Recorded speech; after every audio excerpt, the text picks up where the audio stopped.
Welcome to our first video. We find ourselves watching unpopular K-pop opinion videos pretty often, and they're super entertaining, so we decided to make our own video mayo. So here are 9 unpopular K-pop opinions.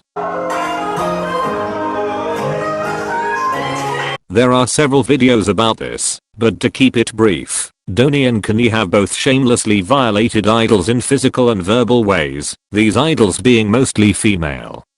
We'll play a few clips, but for more info, check the videos down below. Basically what happened, Donnie and Kanye made a joke about Syria by asking them if they toured there, and then proceeding to say that they should only stay on the borders of the country since Syria is the place that always gets bombed. Donnie shoved Jonghyun on the show like a bit aggressively, and she seemed uncomfortable by it. Boys were on Idol Room covering La Vie en Rose, and Donnie and Kanye were like trying to mock them or mock the dance, but like literally no one else was having it, and it was just, the whole thing was just so corny. I know this is an old topic, but I had many issues with finding Momoland. We all know that the show was rigged. I also felt like the show favored Nancy. An example of this was when she won the charms battle against Ju.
이번 무대의 승자는 낸시 양입니다. 축하드립니다. 네, 3차 심사 첫 번째. Shinsha was one of the most talented trainees, yet she didn't get in. She had one of the best and most stable vocals out of all the trainees. I don't understand how she didn't make the final lineup. 끝이 없어 한계로 자욱해 앞을 보려 해도 흐려진 시야에 긴 밤 지친 날 일으켜주길 너라 나나나 내 맘에 늘 다시 깨어나길 수 있도록 빛을 바라보게 해줘 노래할 수 있도록 날 수 있도록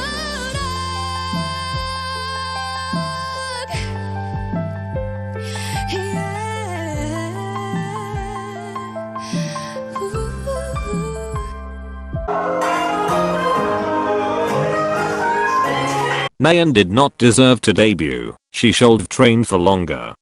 I'm not saying that she isn't talented and doesn't deserve to debut, rather that she needed more time to train and shouldn't have won a place in Momoland.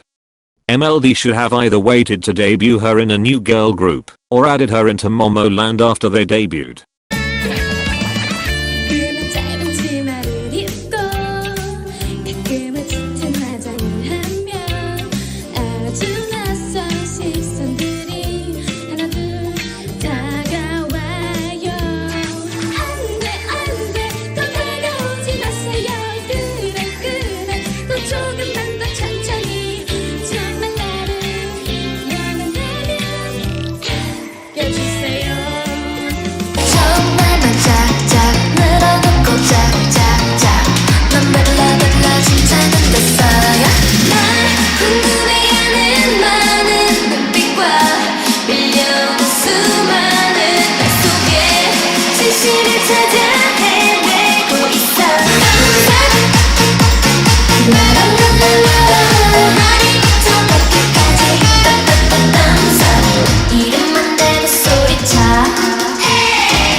Alexa is a really talented rookie.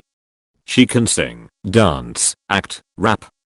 And despite her being a rookie, her vocals are incredibly stable. However, her songs are mostly composed of English lyrics, which isn't how most K-pop songs are structured, with the exception of English versions of course. In this case, we know that she is still very unfamiliar with Korean, so she has to get comfortable with speaking before there's any more Korean included in her music. The issue is not the fact that they are mostly in English, but that some of the English lines come off as really cringy, which kind of ruins the songs. Ailsa should also promote more in Korea. She has been able to go on a lot of music shows for her do or die comeback, but the rest of her promotions were in English. I understand now why I was called here. But don't worry. I haven't failed. And I won't fail. No. I have not and will not fail. Get in the fray. 꼬리 흔들어주고. Oh no. Get mad. Shh. Now we are ready, steady. Game start.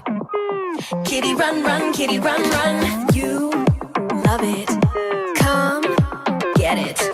Don't hide it.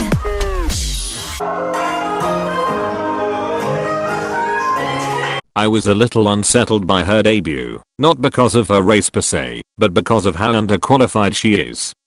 Her singing is basic, her dance skills are quite average, and she doesn't take up the entire stage with charisma and emotion, which is a problem, since she's a soloist.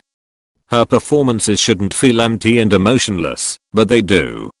One thing I applaud her for is making the effort to achieve fluency in Korean, because that's the main language being spoken and used in Korean entertainment. It makes her seem much more respectful and considerate of the culture rooted in the industry. Going back to who is and isn't satisfied with the debut, Koreans seemed much more laid back about it, and I feel as though Westerners can have their opinions, but we should calm down a little and not say disrespectful things in her comments on Instagram, especially since she hasn't done anything to provoke them. I don't want to hate on this group, because we need to respect other people, so please don't go and hate on them. In my opinion, Kachi shouldn't exist. These girls should have just debuted as a pop girl group and not labeled themselves as K-pop. People have said this repeatedly, but K-pop is mostly Asian because of the lack of Asian representation in Western media, and when the majority, European/whites, try to enter the industry, it can be perceived as disrespectful and invasive, to be frank. The Token Nation member has been switched out 2 times. KG, Miso, and now Coco. In my opinion, they are perpetuating a kind of stereotypical image of a Korean girl group, and it just comes off as trying too hard to be Korean. The other issue I have with this group is that their talent/skill level isn't up to par with K-pop rookie groups. I think Nicola's a great dancer though. In addition to that, some members don't speak fluent or conversational Korean, which is kind of a must when it comes to being in a K-pop group. Overall, it's kind of cringy and feels disrespectful. Hello guys, I'm 준서. 같이 스마트네? 20살! 예. 여보세요? 나 준서예요. 배고파. 트레이닝 힘들어. 댄스 힘들어. 치킨? 잡채. 떡볶이? 나 지금 갈게. 기다려. 같이랑 같이 가. 사랑해. 구독, 좋아요 눌러주세요. 사랑해요. Before you try and catch me for contradicting myself, I know Kachi and Lana are both European, except for Coco and Nicole, but there are definitely distinct differences between their respective journeys to debut. Lana spent 2 years training under a Korean entertainment company and made the effort to learn the language. Kachi is not only under a non-Korean label, but is also based in Europe, London, so it wouldn't even be possible for the integration process to be the same. The only confirmed fluent member of Kachi is Danny. We can assume that Coco is fluent as well, So to compare Lana and Kachi is basically equivalent to comparing apples and oranges. Thank you for sticking around till the end of our video. Please like and subscribe if you enjoy our content. We will be coming out with a second unpopular opinions video soon.